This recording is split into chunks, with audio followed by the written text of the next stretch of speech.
This definition is not as universal as the previous definitions, but it is quite applicable in certain circumstances. This is what I call the Wits End definition, also given by an old professor on this slide.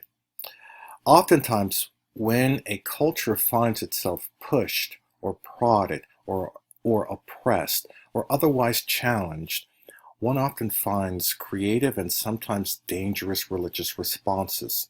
Some of the gifts on this slide are examples of wits end religious responses. Let's start with the ghost dance movement, since our first module will address tribal religiosity.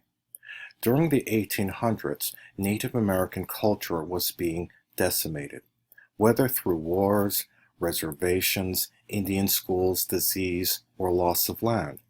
Beginning in the mid-1850s, there were ghost dance movements beginning in the Pacific Northwest, and then gaining popularity among various tribes throughout the western United States.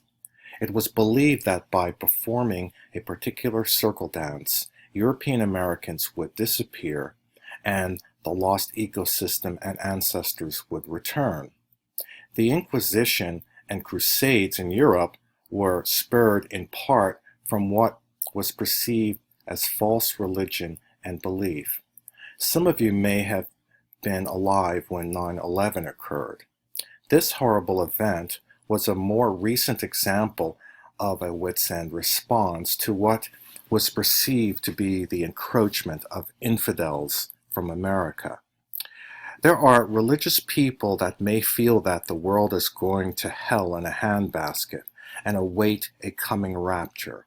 Members of various UFO cults hold to a beam me up Scotty hope. Because of how dangerous religions can be, some of what are called the new atheists, like Sam Harris, have held that the world would be a better place without organized religions.